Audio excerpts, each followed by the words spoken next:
Hello friends, in this video lecture we will discuss about the heart sound and ECG। तो इन दो चीजों के बारे में हम लोग डिस्कस करेंगे। Very short video lecture, short time duration का। तो बिफोर स्टार्टिंग द डिस्कशन मैं आपसे रिक्वेस्ट करता हूं कि अगर आपने अब तक सब्सक्राइब नहीं किया है चैनल को तो आप चैनल को सब्सक्राइब कर लीजिए। इस चैनल पे आपको बायोलॉजी से रिलेटेड, एनसीईआरटी बायोलॉजी से रिलेटेड डिस्कशंस मिलेंगे और मिलते रहेंगे। तो चैनल को सब्सक्राइब कर लीजिए। अभी भी चैनल पे 78% लोग अनसब्सक्राइब्ड हैं जो कि वीडियोस देख रहे हैं। तो वीडियोस जब देख रहे हैं तो सब्सक्रिप्शन का कोई पैसा नहीं लगता है। आप सब्सक्राइब कर लेंगे तो आपको इंफॉर्मेशन तुरंत मिलेगी। सब्सक्राइब करने के बाद बेल आइकॉन दबा दीजिए। इंफॉर्मेशन वीडियो जैसे ही अपलोड होगा वैसे ही आपको मिल जाएगी। तो आइए देखते हैं हार्ट साउंड के बारे में। हार्ट साउंड दो तरह की है, S1 and S2। S1 is called लब and S2 is called dub. तो लब थोड़ा एक्सटेंडेड है, डब तुरंत, यानी कि लब में टाइम ड्यूरेशन ज्यादा है और डब में टाइम ड्यूरेशन कम है। तो लब इज अ लो पिच लो है, लॉन्ग ड्यूरेशन है, and dub is high pitch and short duration. तो हार्ट से ये साउंड आती कैसे है? हार्ट से साउंड कैसे आती है? The lub sound produced due to the closure of the AV valve.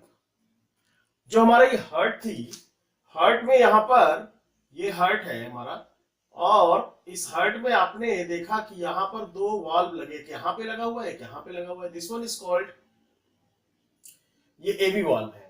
तो ये ट्राइकस्पिड, ये बाइकस्पिड।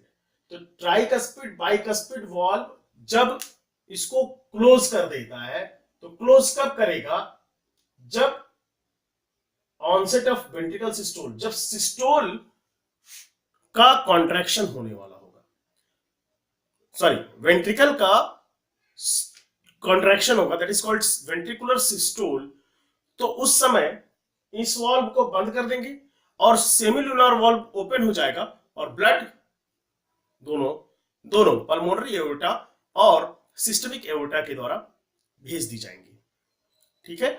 तो आप जब भी अपनी नब्स को आप यहां रिस्ट के पीछे यहां पर आप दबाइए तो आपको थोड़ी थोड़ी दूर में ऐसे, जैसे हार्ट अभी पंप किया है फिर पंप कर रहा है, तो वेंट्रिकुलर सिस्टोल, ये वेंट्रिकुलर सिस्टोल की वजह से है।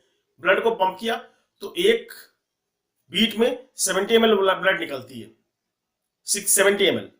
तो टोटल आप जब कार्डियक आउटपुट देखे थे तो मैंने रिस्पायरेशन चैप्टर में भी डिस्कस किया था कार्डियक आउटपुट के बारे में। तो लगभग 5 लीटर ब्लड पर मिनट हार्ट से पंप होती है। एक बीट में 70 ml ब्लड पंप होता है। तो ड्यूरिंग द क्लोजर, ये क्लोज होगा तभी वेंट्रिकुलर सिस्टोल होगा और दोनों सेमिलुलर वाल्व ओपन होंगे और दोनों एओर्टा से, पल्मोनरी एंड सिस्टमिक एओर्टा से ब्लड आपका वेंट्रिकुलर से भेज दिया जाएगा। तो बाइकस्पिड और ट्राइकस्पिड वाल्व के क्लोजर से एक साउंड आती है, दैट साउंड इज कॉल्ड लब। ठीक है, दैट साउंड इज कॉल्ड लब। कुछ ही देर बाद the S2, that is dub, high pitch and short duration, it is produced due to the closure of semilunar valve। ये सेमिलुनर वाल्व के क्लोजर से, अब सेमिलुनर वाल्व क्लोज हो जाएगा ताकि बैक फ्लो ना हो। वेंट्रिकुलर सिस्टोल के बाद सेमिलुनर वाल्व क्लोज हो जाएगा ड्यूरिंग द डायस्टोल। तो that sound is because of the closure of the semilunar valve during the onset of ventricle diastole. जब वेंट्रिकल डायस्टोल आने वाला होता है उस समय सेमिलुनर वाल्व क्लोज हो जाएंगे। तो ये आपका लॉन्ग ड्यूरेशन है, ये शॉर्ट ड्यूरेशन है। बहुत जगह लब डब लिखा हुआ है, बहुत जगह केवल एलयूबी लब डब। तो अलग अलग बुक में अलग अलग दिया हुआ है। तो मैं लब, एलयूबीबी एंड डब, मेरे हिसाब से होना चाहिए। आइए हम लोग देखते हैं ईसीजी के बारे में। इलेक्ट्रोकार्डियो इलेक्ट्रोकार्डियोग्राफी एंड इलेक्ट्रोकार्डियोग्राफ, तीनों अलग अलग वर्ड हैं, तीनों का मतलब अलग अलग है। Electrocardiograph is called by the machine, या मशीन के लिए हम इलेक्ट्रोकार्डियोग्राफ कहते हैं। इलेक्ट्रोकार्डियोग्राफी इज द प्रोसेस, भाई उसमें डिफरेंट इलेक्ट्रिक लीड्स पेशेंट को लगाई गई, प्रोसेस परफॉर्म किया गया, तो उस प्रोसेस को हम इलेक्ट्रोकार्डियोग्राफी कहते हैं। तो अक्सर डॉक्टर कहते हैं जाइए इलेक्ट्रोकार्डियोग्राफी करा के आइए, ईसीजी करा के आइए, तो the process is called electrocardiography. और जो लंबी सी कागज पे आउटपुट निकलती है दैट इज कॉल्ड इलेक्ट्रोकार्डियोग्राम, उसको हम इलेक्ट्रोकार्डियोग्राम कहते हैं।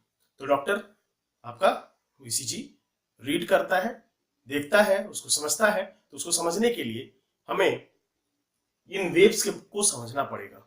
ये वेव्स क्या होती हैं, क्या एक्स एक्सिस है, क्या वाई एक्सिस है, इसके बारे में।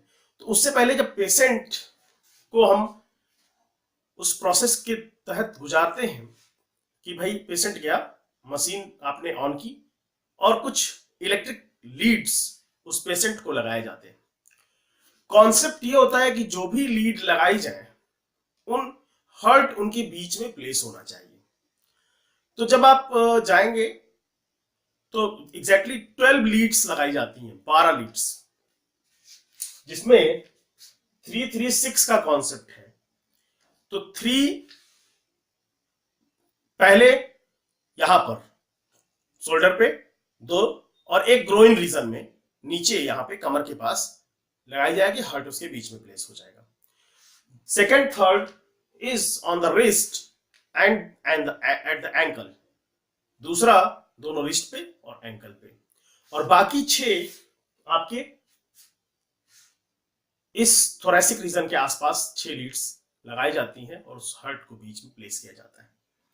इलेक्ट्रोकार्डियोग्राम या इलेक्ट्रोकार्डियोग्राफी या ग्राफ ये डायस्टोल सिस्टोल नहीं बताता, ये इलेक्ट्रिकल डिपोलराइजेशन और रिपोलराइजेशन को रीड करता है। इलेक्ट्रोकार्डियोग्राफी आपकी डायस्टोल सिस्टोल को रीड नहीं करता, लेकिन it is related with the systole and diastole, depolarisation and repolarisation. तो डिपोलराइजेशन और रिपोलराइजेशन के बारे में हम बात करेंगे। एनसीईआरटी में केवल 3 लीड के बारे में बात किया हुआ है। तो आपसे अगर नीट में क्वेश्चन पूछता है तो आप अकॉर्डिंग टू एनसीईआरटी देंगे 3 Leeds on the both wrist and the left ankle. NCERT ने केवल इतना ही कहा है, बोथ रिस्ट पे और लेफ्ट एंकल पे लगाई जाएगी। एक ग्राफ प्लॉट किया है जो कि इलेक्ट्रोकार्डियोग्राफ के या इलेक्ट्रोकार्डियोग्राम पे जो ग्राफ आती है उस ग्राफ में क्या क्या होता है। तो यहां पे देखिए, ये वाई एक्सिस पे आपका वोल्टेज है, voltage in the milli volt, and x axis denotes the time. ये एक्स एक्सिस टाइम को डिनोट कर रहा है, तो यहां पे कहीं लिख लीजिए टाइम। एक्स एक्सिस आपका टाइम को डिनोट कर रहा है, जैसे जैसे आप आगे बढ़ रहे हो ये टाइम को डिनोट कर रहा है। यहां पे लिख देते हैं टाइम, ठीक है, आप लिख लीजिएगा यहाँ पे एक्स एक्सिस पे टाइम। यहाँ पे बहुत ज्यादा हौच-पौच हो गया है क्योंकि मैं बहुत ही कम समय में आपको ज्यादा चीजें बताना चाहता हूं इसी बोर्ड पे। तो आइए, तो ये टाइम एक्स एक्सिस पे और वोल्टेज मिली वोल्ट में। This one is the P wave, then P Q interval, then Q R S wave. ये दोनों देखिए निगेटिव में है, exactly S is more negative, but आपके एनसीईआरटी में दोनों बराबर दिया हुआ है। Then T wave and end, एक साइकिल पूरी हो गई, नेक्स्ट साइकिल आएगी, फिर से P wave, Q R S, फिर टी, इस तरह से आगे की तरफ मूव करेगी। This is a one cycle जो एक हार्ट बीट को लगभग बताता है। This P wave denotes the electrical excitation of atria या atrial depolarisation. Electrical excitation of atria या एट्रियल डिपोलराइजेशन यानी कि एसए नोड जो आपका यहां पे प्रेजेंट है, एसए नोड यहां पर जो आपका प्रेजेंट था during at the below the superior vena cava, वो इंपल्स जनरेट करेगा। तो इंपल्स जनरेट करने से डीपोलराइजेशन हो जाएगा, इलेक्ट्रिकल एक्साइटेशन आएगा, एट्रिया में एक्साइटेशन होगा, इलेक्ट्रिकल एक्साइटेशन, इलेक्ट्रिकल एक्साइटेशन हो गया P wave. Then Q R S, Q R S complex formation होता है। Q R S complex is the ventricular depolarization या onset of ventricle systole. Q R S complex ventricular systole यानी कि ventricular का contraction show कर रहा है, ventricular depolarisation की बात कर रहा है। क्यू आर एस कॉम्प्लेक्स जो बन रहा है वो वेंट्रिकुलर का डीपोलराइजेशन, यानी कि अब वेंट्रिकुलर का एक्साइटेशन हो गया और वेंट्रिकुलर का डीपोलराइजेशन होगा, या इसको हम कहेंगे onset of ventricular systole contraction होने वाला है। यह शुरुआत हो गई है, ठीक है। This PQ wave, PQ interval, P wave is the excitation और QRS कॉम्प्लेक्स बना, इसके बीच के जो इंटरवल है ये टाइम होता है, ड्यूरेशन है, जब एट्रिया से इंपल्स वेंट्रिकुलर तक पहुंच जाए। तो PQ interval is the time taken to travel impulse from SA node to the ventricular wall. इस SA नोड से वेंट्रिकुलर वॉल तक जाने में जितना समय लगता है PQ इंटरवल उसको शो करता है, ठीक है। तो हार्ट अगर बहुत अच्छा है तो आराम से, बहुत ही आसानी से एग्जैक्टली नॉर्मल ड्यूरेशन लेगा और चला जाएगा। तो PQ interval is called time taken to travel impulse from SA node to the ventricular wall. Ventricular wall तक जाने का जो समय है उसको हम जो है, या इसी समय में हम लोग कह सकते हैं कि एट्रियल कॉन्ट्रैक्शन या एट्रियल सिस्टोल होगा इसी समय में, इसी PQ इंटरवल में। Then QRS is showing the ventricular depolarisation और वेंट्रिकुलर सिस्टोल, रिप्रेजेंट कर रहा है वेंट्रिकुलर सिस्टोल को, ऑनसेट हो रहा है। Then this T wave is ventricular repolarisation, यानी कि अब वेंट्रिकल रिपोलराइज हो रहा है, मतलब वेंट्रिकुलर रिलैक्स हो रहा है, ऐसा कंडीशन आने वाला है। तो वेंट्रिकुलर का रिपोलराइजेशन होने वाला है। The end of the T wave marks the ventricular end of ventricular systole. जहां पे T वेव एंड कर रही है वो शो कर रहा है वेंट्रिकुलर सिस्टोल का खत्म होना, क्या वेंट्रिकुलर सिस्टोल खत्म हो गया, रिपोलराइजेशन हुआ और रिपोलराइजेशन के बाद वेंट्रिकुलर सिस्टोल इज एंडेड। इसके बाद डायस्टोल होगा। द ST, S से T के बीच में जो ST इंटरवल है, ST interval is elevated in myocardial infarction. Myocardial infarction क्या है? That is also called heart attack. तो ये एलिवेट कर जाता है ड्यूरिंग हार्ट अटैक, ये एलिवेट करता है। इसमें क्या होता है कि कुछ ना कुछ ब्लॉकेज हो जाती है आपके वेसल्स में, और वो जो वेसल्स में ब्लॉकेज होती हैं उसकी वजह से ब्लड आगे नहीं जाता, तो आगे सेल्स मरना शुरू कर देती हैं। तो ये this is the cause of myocardial infarction और हार्ट अटैक।